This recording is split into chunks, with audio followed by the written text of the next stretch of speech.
이 시간 저희들이 시편 94편을 읽었습니다. 여러분 94편은 그 저자가 없습니다.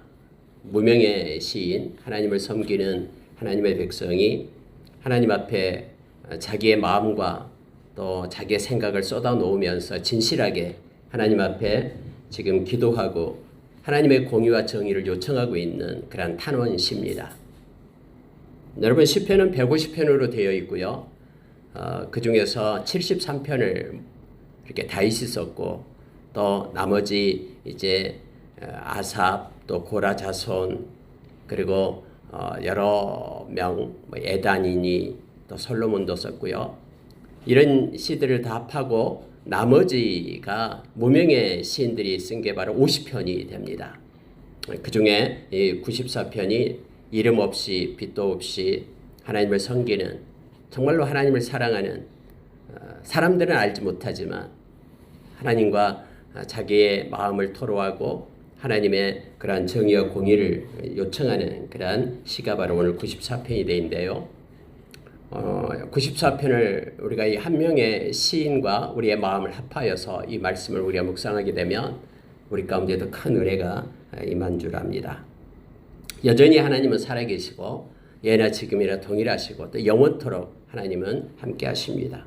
이때에 계셨던 하나님이 지금도 여전히 우리와 함께 하시고 동행하심을 우리가 압니다. 여러분 다시 말씀으로 들어가 보겠습니다. 여호와여 복수하시는 하나님이여 복수하시는 하나님이여 빛을 비추어 주소서. 여러분 하나님이 복수하시는 하나님이십니까?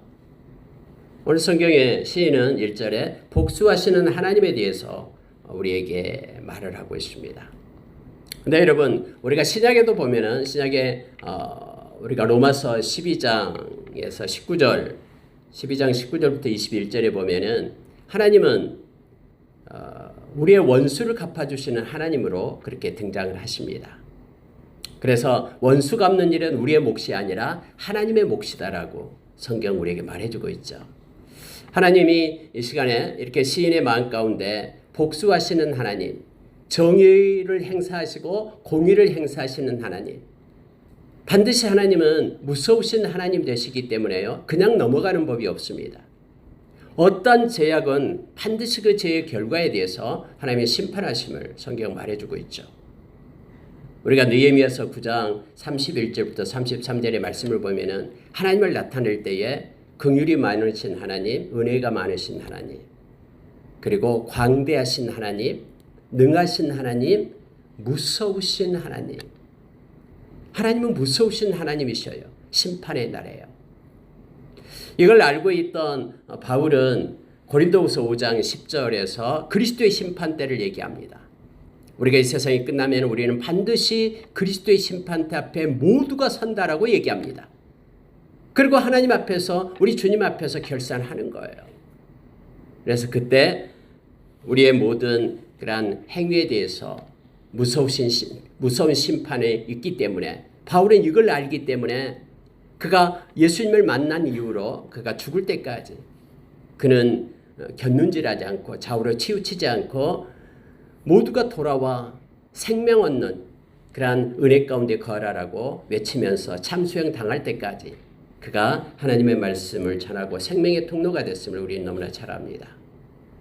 여러분 하나님은 복수하신 하나님 맞습니다. 하나님은 또 정확하십니다. 하나님 우리의 동기와 의도와 과정을 다 보십니다. 하나님 우리의 생각과 마음을 감찰하신 분이 우리 하나님이시죠. 그래서 하나님의 심판은 공정합니다. 정확합니다. 또 공의로우신 하나님이 행사하십니다. 행여나 여러분 우리 주님 오실 때에 우리 주님이 여러분과 저의 이름을 빠뜨릴까 봐 걱정하지 마십시오. 하나님은 다 알고 계시거든요. 내가 내 마음의 중심에 주님을 모시고 사는지 정말로 마음을 열고 예수님을 영접하고 하나님의 자녀가 되었는지 아니면 자녀인 척 그렇게 외식하면서 사는지 다 알고 있거든요. 우리는 말씀의 근거에서 우리의 감정에 근거한 자가 아니라 말씀의 근거에서 우리가 진심으로 예수님을 영접했다면 저와 여러분 하나님의 자녀이고요. 성령님은 우리의 마음 가운데 계십니다. 그리고 우리가 이 세상 떠날 때 성령님은 우리의 증인이 되어서 예수님과 함께 영원한 하나님의 나라를 그렇게 유업으로 받게끔 그렇게 이루심을 우리는 잘 압니다. 하나님은 복수하신 하나님이다라고 성경은 오늘 말합니다. 모든 피조물에 대해서 하나님은 의로운 재판장이십니다. 의로운 재판장으로서 하나님은 모든 잘못된 것을 옳게 정리하십니다. 복수에 대한 인간적인 개념인 보복이라는 것이 아니고 이기적인 그런 보복이 아니라 하나님은 이 심판하시고 복수하신 정의로 심판하신 것은 순수하고 공정합니다. 그래서 악인에 대한 하나님의 복수는 죄악에 합당한 징벌을 그에게 준다라는 것이고 이것은 언제나 정당한 것입니다. 자, 여러분과 저도 역시 많은 죄를 지었습니다. 그런데 이제 저와 여러분이 이렇게 죄에서 노임을 받고 죄사함을 받은 이유가 우리의 죄값을 예수 그리스도가 지불했기 때문입니다. 이걸 인정하고 하나님이 의롭다를 여긴 것을 믿을 때에 저와 여러분은 우리 주님의 죄값 지불로 인하여 의로운 자로 되고 하나님 앞에 사망에서 생명으로 옮겨지고 심판에 이르지 않는다라고 성경은 말하고 있습니다. 그러나 예수 그리스도의 보혈의 능력을 힘입지 못하고 십자가의 은혜를 받지 못하고 예수님을 인정하지 않는 사람들은 그의 죄가 그대로 있기 때문에 이 무서운 하나님의 심판이 그들에게 있다라는 것입니다. 이것이 보복하는 하나님이라는 표현으로 지금 이 시인은 말하고 있습니다. 그러면서 3절을 보니까 이렇게 말해요. 여호와여 악인이 언제까지 반복해서 말합니다. 개가를 부르리이까 마구 짓거리며 오만하게 떠들며 그들은 자만합니다. 그들이 하나님의 백성을 짓밟습니다. 하나님의 소유를 공고하게 합니다. 불쌍하고 힘들고 소외받는 사람들을 죽입니다. 고아들을 살해합니다. 그러면서 그들은 말하기를 여호와가 보지 못하며 야곱의 하나님이 알아차리지 못하리라 하나이다. 그들은 만약에 하나님이 살아있다면 우리가 이렇게 악한 일을 행하는데 하나님이 가만두겠느냐라고 말합니다. 하나님이 정말로 살아있고 지금도 우리를 보고 있다 그러면 우리가 이렇게 거짓말하고 악한 짓 하는데도 숨어서 행하는데도 하나님이 가장 그냥 가만히 구경만 하고 계신다라고 말하면서 그러니 하나님은 안 계셔 라고 그들이 말하면서 악을 저지릅니다. 숨어서 소유받고 힘든 사람 그들에게 짐을 지우고 그들 것을 빼앗고 그들을 짓밟고 그들을 병들게 하고 힘들게 하고 지치게 합니다. 세상에 공의가 어디가 있고 정의가 어디 있습니까? 라고 그들이 말하면서 상황을 따라서 하나님이 없다라고 무시합니다. 하나님 언제까지 참으시겠습니까? 언제까지 하나님의 복수 그 정의의 칼을 하나님 행사하지 않겠습니까? 라고 이 시인이 지금 하나님의 정의를 구하는 기도를 하고 있음을 보게 됩니다. 여러분, 왜 하나님은 악인에 대해서 그렇게 오래도록 침묵하고 계실까요? 왜 하나님은 악인의 형통함을 그렇게 방관하고 계실까요? 언제까지 그러고 계실까요? 여러분, 이 문제에 대해서 수많은 사람들이 이것 때문에 미끄러질 뻔하고 이것 때문에 시험에 든 것도 있고 나는 그렇게 정직하게 사는데 나의 이 모습이 초라하고 보잘것없어요. 근데 저 사람은 저렇게 악의를 행하고 나쁜 짓도 많이 하는데 하는 일마다 잘 되는 거예요. 이런 상황을 보면서 하나님, 정말로 하나님 살아계십니까? 살아계신다면은 하나님의 공의와 정의를 행해 주십시오. 라고 우리도 가끔씩은 그렇게 소가리를 하고 하나님 앞에 울부짖기도 하잖아요. 근데 여러분, 성경에서 말하고 있는 것은 많은 사람들이 이것 때문에 미끄러질 뻔했다라고 말하는데 성령님께서 우리의 마음 가운데 깨달음을 주실 때 하나님 앞에 예배하게 될 때 내가 성전에 들어갈 때 내가 깨닫게 되었다라고 말합니다. 다시 말하면은 공의로우신 하나님은 하나님의 때에 이 카이로스 하나님이 정한 때에 하나님은 그들을 심판하신다라는 거예요. 무서운 심판이 그들을 기다리고 있다라고 성경은 우리에게 가르쳐 줍니다. 사람은 단면적인 것을 보면서 삽니다. 나타나는 현상에 따라서 그렇게 판단하고 그렇게 살기 쉽습니다. 그러나 하나님은 궁극적으로 우리를 세우십니다. 이 땅에서 하나님께서 개개인의 심판의 때가 있고 이것이 없다 그러면은 모두가 다 하나님의 심판대 앞에 서서 영원한 그러한 심판을 받고 불못에 던져지게 됨을 알게 합니다. 여러분과 저는 하나님을 믿습니다. 정의롭고 공의로우신 하나님을 신뢰합니다. 하나님의 소유를 절대 놓치지 않고 끝까지 책임지고 보호하시는 하나님을 의지합니다. 지금도 살아계셔서 우리와 함께 하시며 또 우리를 안고 업고 우리를 끝까지 우리를 보호하시고 지키신 우리 하나님을 사랑합니다. 그래서 잠깐 고난이 모든 것이 합력하여 선을 이루므로 우리를 강하게 하고 온전케 하고 우리를 훈련시켜서 우리의 믿음을 성숙하게 하며 하나님 보시기에 아름다운 자로 우리를 그렇게 세우게 됨을 우리는 기억합니다. 베드로 사도처럼 때로는 애매한 고난을 당해도 억울한 일을 당해도 우리 하나님을 생각함으로 참으면 이는 하나님 앞에 아름다운 것이다라고 말합니다. 하나님은 반드시 보상해 주시고 우리를 대신해서 하나님의 원수를 갚아주시고 보복해 주시는 그런 하나님 되심을 성경 우리에게 말하고 있기 때문에 그렇습니다. 이 시인은 이렇게 말합니다. 하나님이 지금 보지 못하고 있다고? 하나님 우리의 심장과 폐부를 살피지 못하고 있다고? 하나님 우리의 동기와 의도와 과정 그 절차를 모르고 있다라고? 아니다라고 말합니다. 왜냐하면 그는 이렇게 주장합니다. 백성 중에 어리석은 자들아 너희는 생각하라. 무지한 자들아 너희가 어떻게 지혜로울까? 귀를 지으시니가 듣지 아니하시랴. 눈을 만드시니가 보지 아니하시랴. 우리를 창조하시고 우리의 눈을 만들고 눈을 만드는 의도가 뭡니까? 보기 위함이죠. 귀를 만들어서 우리에게 붙여진 이유가 듣기 위함이 아닙니까? 그런데 이것을 만드시고 창조하신 분이 그런 목적으로 보고 듣는 목적으로 우리에게 눈과 귀를 줬는데 그것을 알고 계시던 하나님께서 우리의 소리를 듣지 않겠느냐? 우리의 모든 일것의 일투족을 보지 않겠느냐? 우리의 의도와 과정과 절차를 우리 하나님이 알지 못하겠느냐? 그런데 왜 하나님이 보지 않는다라고? 하나님이 왜 듣고 있지 않다라고? 그렇게 말하는 어리석은 자들아 하면서 지금 시인은 그들을 향하여 외치고 있음을 보게 됩니다. 하나님은 사람의 생각이 허무함을 아신다라고 말합니다.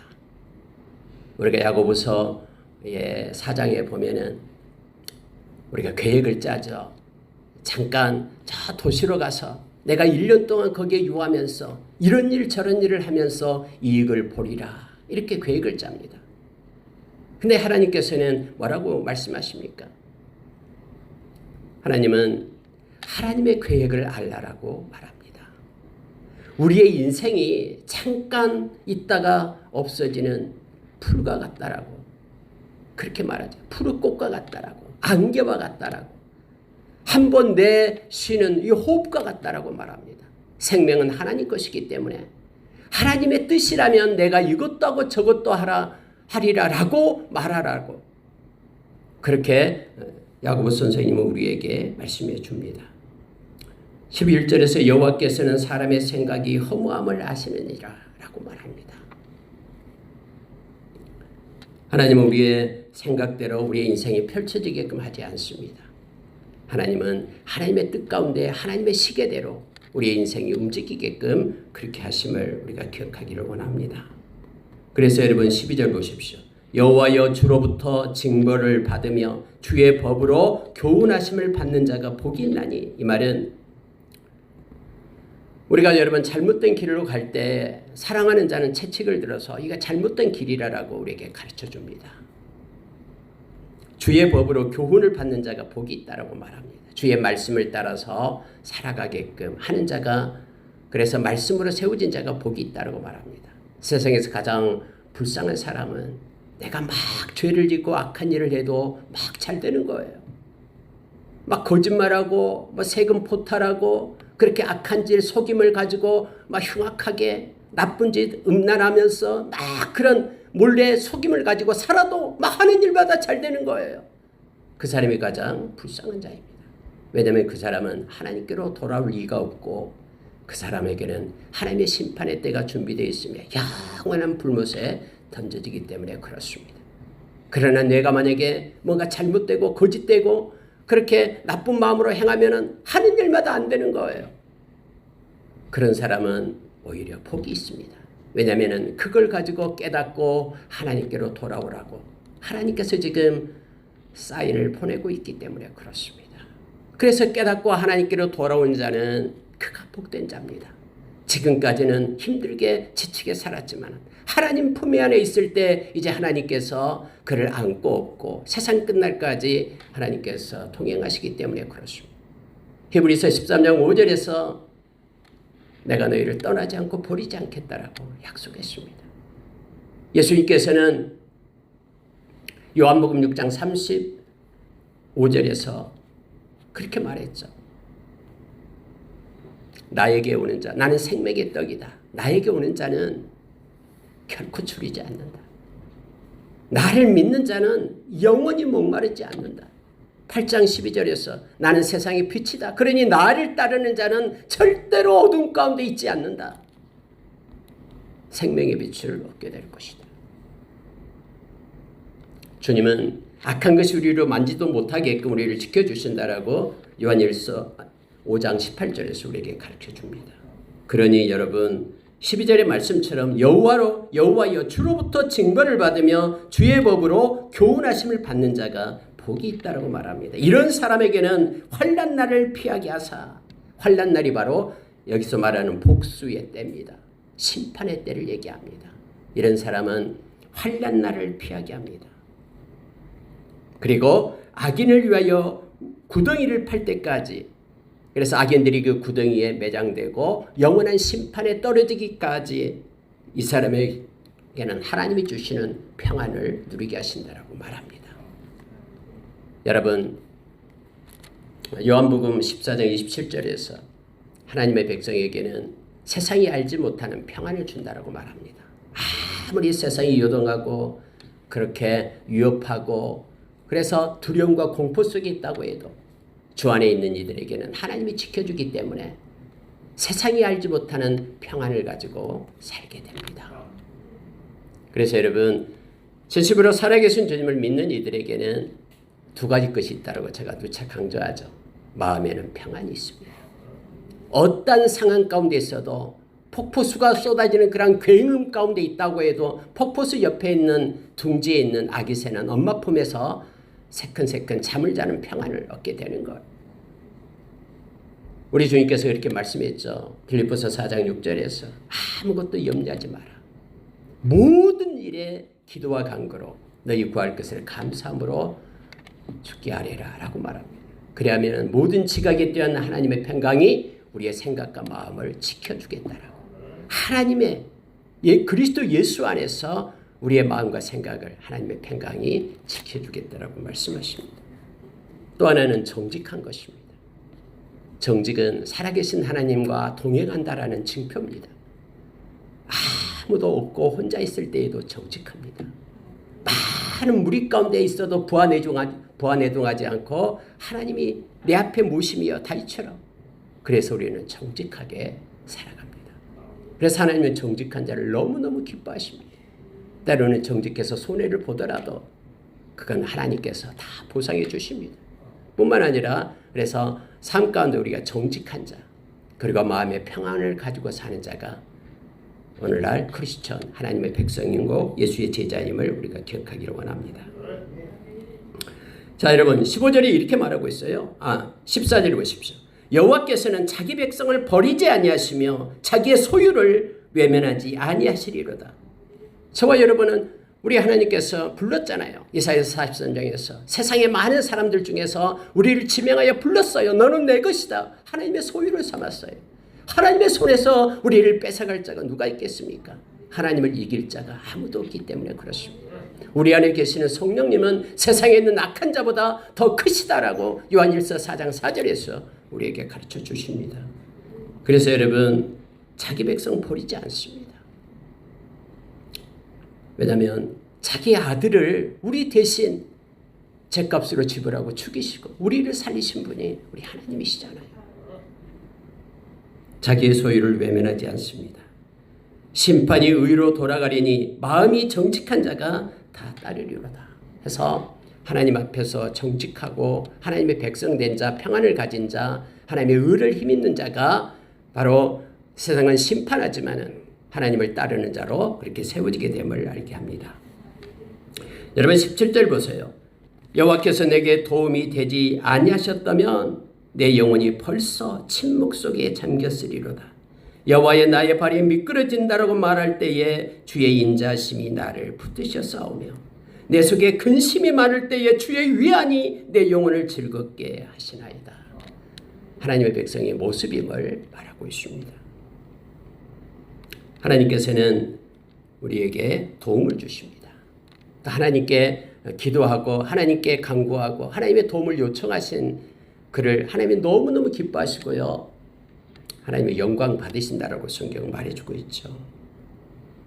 만약에 하나님의 도움이 없다 그러면 우리는 긴 침묵 속에 빠지게 될 겁니다. 지금도 여전히 하나님은 살아계셔서 하나님을 찾는 자에게 구원을 주시고 하나님께 도움을 요청하는 자에게 하나님으로 부욕해 되는 은혜를 부어주심을 우리가 기억하기를 원합니다. 우리의 나의 발이 미끄러진다라고 말할 때 하나님이 이제는 큰일 났습니다. 너무나 힘들고 지칩니다. 그럴 때 하나님의 인자심, 그 헤세드가 나를 붙들었다라고 이 시인은 고백하고 있는 거예요. 그래서 이 말씀을 읽는 저와 여러분으로 하여금 힘들고 지치고 공고한 자리에 있으면은 하나님의 이름을 부르고 하나님을 찾을 것을 지금 우리에게 요청하고 있는 것입니다. 그러면 하나님의 사랑이 우리를 건져내고 우리를 붙드신다라고 말합니다. 내가 근심 가운데 빠져 있을 때에 너무 염려가 많고 무거운 짐이 나를 짓누르고 힘들 때에 하나님께서는 나에게 위안을 주셨다라고. 그래서 내 영혼이 평안 가운데 거하게 하셨다라고 지금 시인은 적으면서 이 글을 적으면서 이걸 읽는 저와 여러분으로 하여금 근심 가운데 있고 의심하고 두려움, 무기력함 데 있느냐라고 우리에게 묻습니다. 그러면 하나님을 찾으라라고 말합니다. 하나님께서는 우리에게 위안, 평안을, 컴포트, 위로를 우리에게 주신다라고 말합니다. 로마서 15장 4절 이하에서 하나님의 말씀은 우리에게 소망을 준다라고 말하죠. 우리를 위로하고 우리에게 소망을 갖게끔 하신다라고 말합니다. 말씀을 읽을 때 살아있는 말씀은 우리를 위로하고 우리를 소망 가운데 두게 합니다. 자, 하늘가에 있다 할지라도 바다 건너 저 멀리 있다 할지라도 우리가 거기에서 하나님의 이름을 부르고 찾으면 하나님은 우리를 거기서부터 인도하신다라고 약속해 주심을 우리가 기억하기를 원합니다. 여러분 20절 내려가면요.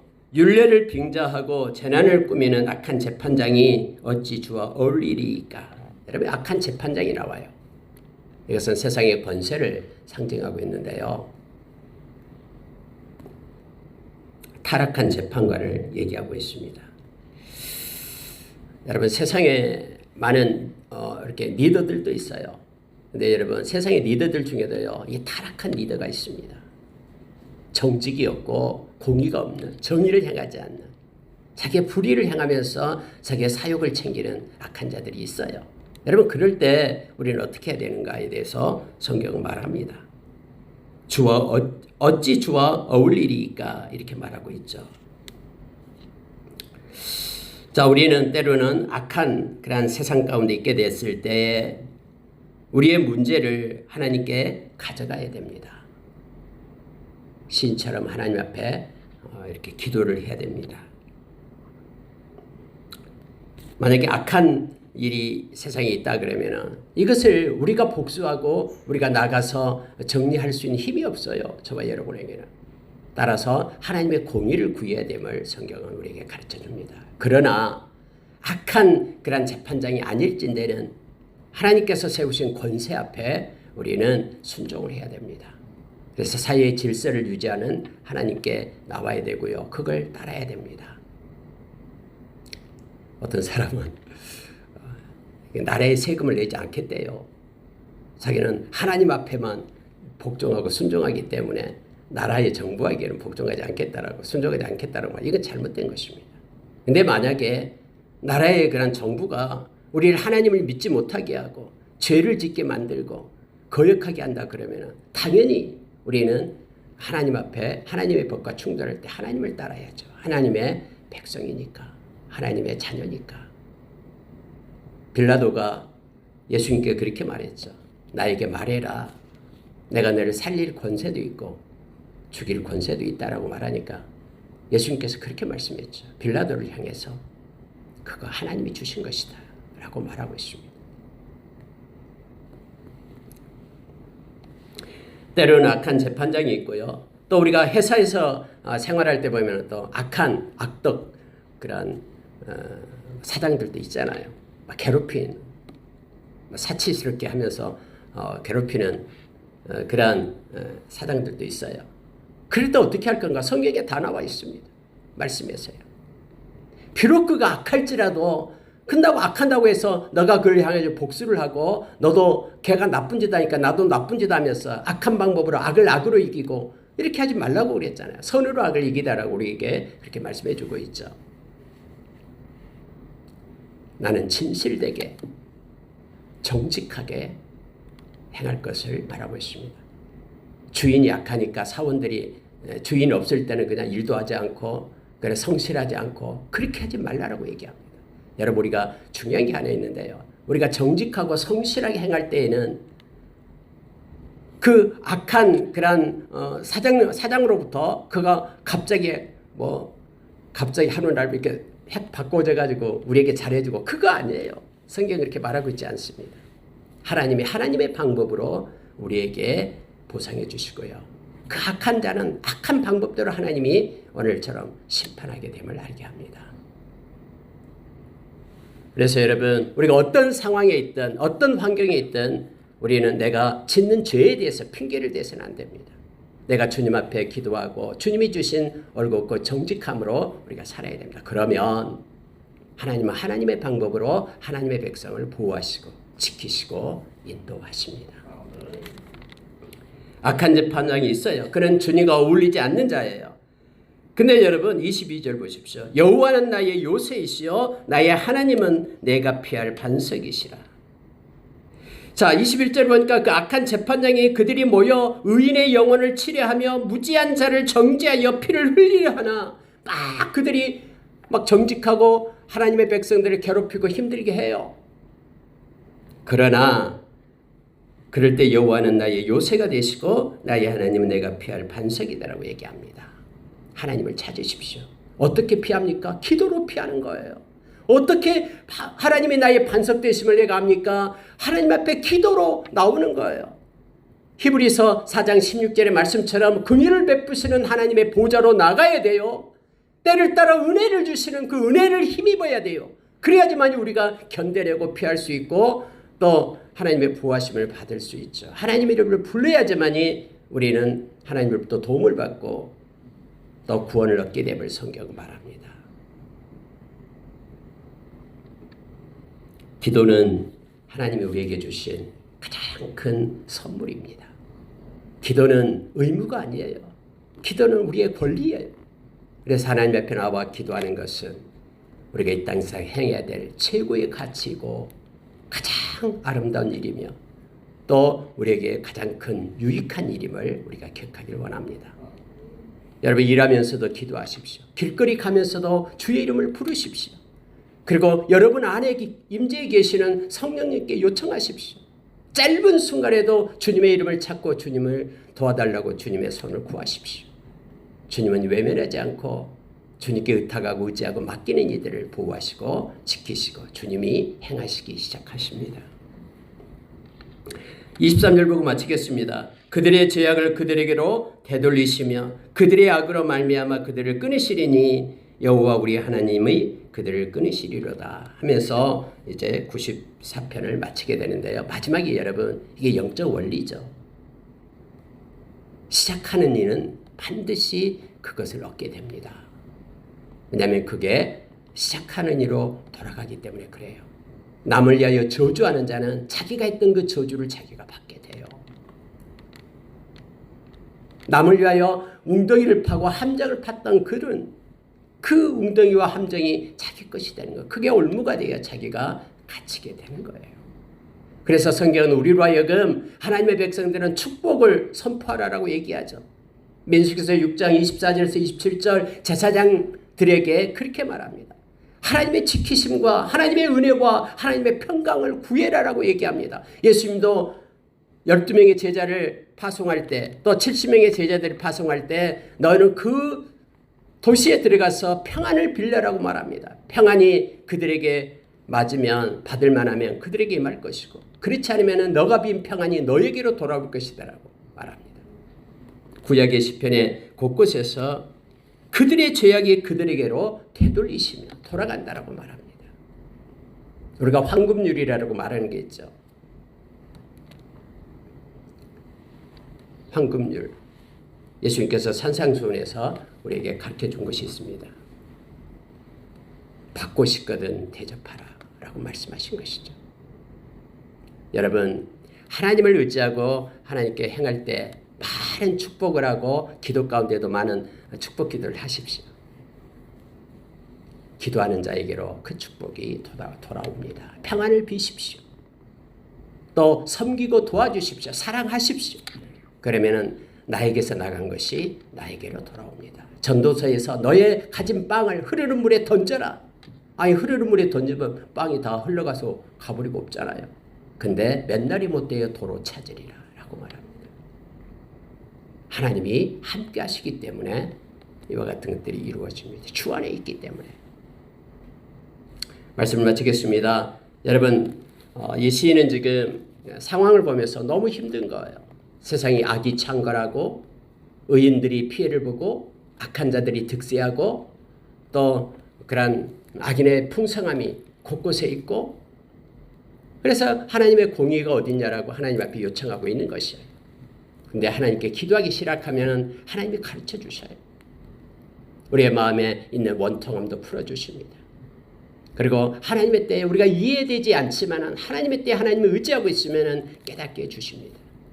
미끄러질 뻔한 발걸음을 하나님께서는 세우시고, 그리고 우리로 하여금 알게 하사 무릎을 치면서 그래서 하나님이 그러셨군요 라고 하나님 앞에 감사하는 날이 속히 이릅니다. 우리는 단편을 보지만 하나님은 궁극적으로 우리의 모든 길이를 다 보십니다. 우리 하나님, 공의로우신 하나님, 정의의 하나님을 우리는 기억합니다. 진실하셔서 우리와 함께 하신 하나님을 찬양합니다. 우리가 힘들고 지칠 때 하나님 우리로 하여금 기도하라라고 우리에게 말합니다. 우리에게 임한 그 권한은 우리를 새롭게 세울 겁니다. 합력하여 선을 이루어서 우리를 온전함으로, 진실함으로 회복시켜 주실 것입니다. 그 하나님을 찬양합니다. 기도하겠습니다.